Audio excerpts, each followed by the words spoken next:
Spoons. Spoon crafting today. This is fun and easy and children can do it. So let's jump right in. I'm Vicky with the Purple Penguin Craft Room.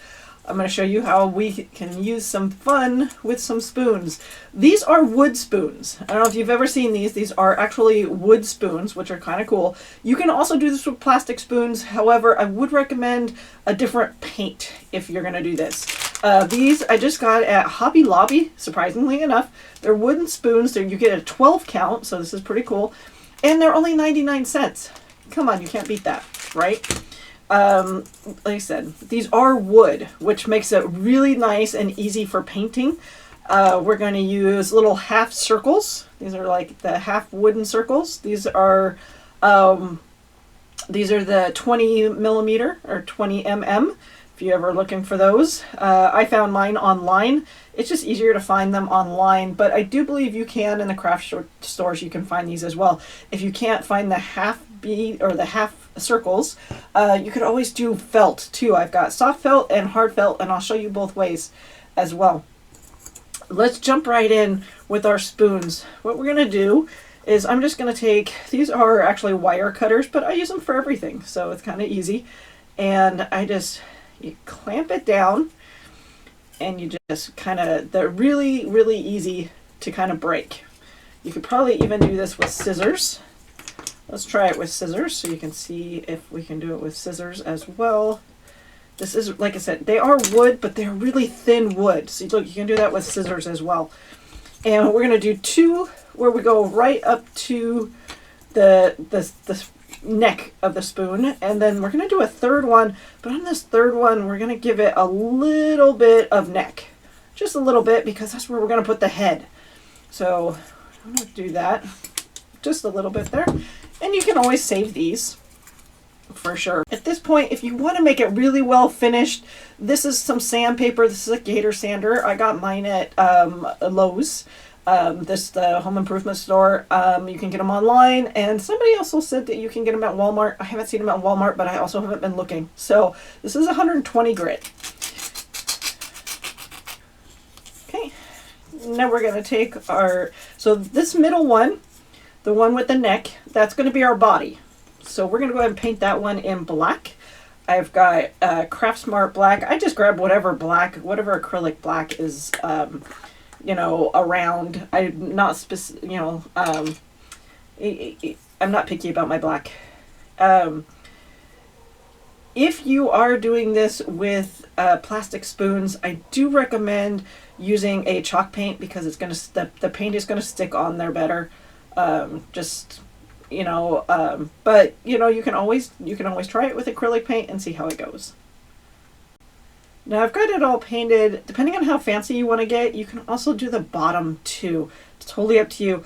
For this project, I am not, because you're just going to see the front of it, so I'm not going to do that. Don't put your black away yet. We are going to do the black dots on our wings. So these two are going to be the wings. And we're going to bring in our red. I've got engine red for this.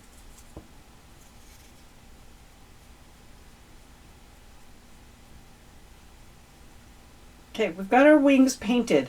Now, they are going to be where the fatter, if you can tell. So this is where the fatter part, this is where the neck was, this is where the spoon end was. That's going to be your top, and the pointy end is going to be the bottom. So just so you know, this is going to be kind of how it's going to lay out, like so, because that's kind of how their wings kind of go on their back, like that. So you've got a bunch of different options here. I'm going to throw out a whole bunch of different options, you guys. So we're going to put dots. We're going to put little dots. Now, I've got a whole bunch of different options. I don't know if you guys have ever seen these. Depends on how fancy you want to get with your kids. These are, they're called dotting tools. They're called dotting tools. It's almost like an acrylic. And basically, it's like an acrylic rod. And honestly, they kind of look like glue sticks. But they do come in various sizes and thicknesses. And all you have to do is you dip them in your paint, and you dip them on your project and create your own dots. I've got my set at Michael's. I'm pretty sure you can probably Google them online and probably get them online as well. There's also these. They're like round metal balls and they come in all different sizes. Again, dotting tools. And these can be used for multiple different things. I've seen people with clay use these to help with molding clay and so forth as well. Same concept. You dip it in your paint and then you dip it on your item. Again, they come in different sizes as well.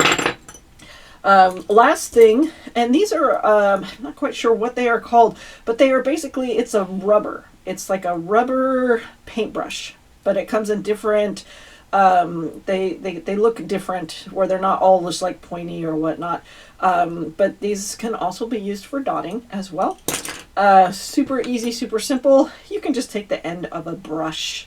This one is from Dollar Tree. It's just a messy brush from Dollar Tree. You can always use the end of a brush. You can use the end of an eraser, like on the end of a pencil. Erasers can work as well. Last and final thing, paint markers. Paint markers are always super fun. They are becoming more and more popular, and you can get them all over the place. But paint markers are also fun. If you want to get really fun with kids, depending on how big their fingers are, this could be fun with kids doing dots with their fingers as well. That could also be a fun, depending on how messy you want to get with this. So I'm just going to keep it simple, and we're just going to use the end of a brush, dip it in like so, and then make our dots. You may need to dip it multiple times.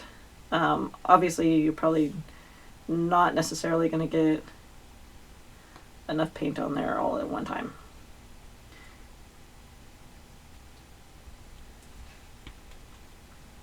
But this is really, would be really fun for kids to do. And you can do all different sizes. And then just make sure you wipe off your brush. Now I'm going to go a little bit fancy with this just because, you know, why not? I'm going to take my white paint, this is a white paint marker. And I'm just going to do dashed lines. Really extra simple. I'm going to use my Tacky glue. You can also use hot glue with this as well.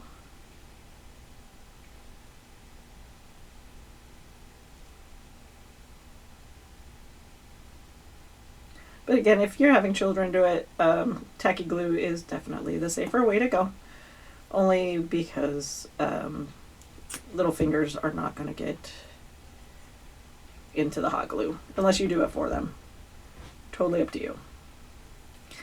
Alright, then we're going to put our head on. You can have a couple different options of the head. Like I said before, I've got the 20mm wood bead that we could stick on here. Or we can do felt. Simple, so simple. This is a stiffer felt, that would work too, or this is a softer felt, and all you have to do is cut out. Super easy. You may want to do this for smaller children. This could be a little bit harder for them to do, but it's not impossible. Like, okay, like it's not going to be a perfect circle because I am not that good, but that glues on there super easy, right? And the same with the hard felt.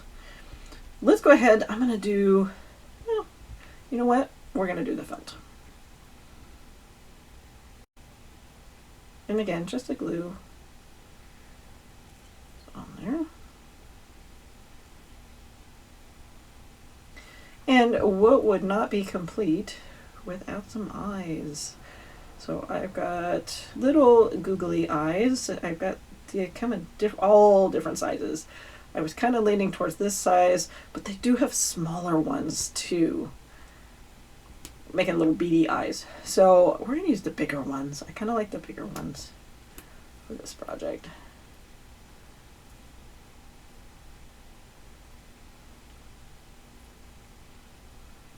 And googly eyes are getting really kind of crazy. You can get them with eyelashes. You can get them with different color eyes. They do have sticker ones too, so you don't have to use glue. You can use just the sticker ones. They're all different kinds. Now your project is done. And he is so cute, right? Ready to fly around. Now, if you want to put him outside, if you want to spray him, or, you know, you're okay with him getting, you know, icky, whatnot, you can just use your stem again, glue it to the back, and then you can put him in like flower pots, or in the ground or anything like that. That would be kind of fun as well to do. Something like that. And you can also do the same thing in a bee as well. You just kind of do the same thing, but you paint his body with the yellow and the black, and then maybe his white wings, and then give him little antennas. Very, very cute, very simple. Keep on coming back for more at the Purple Penguin Craft Room. Happy crafting, you guys.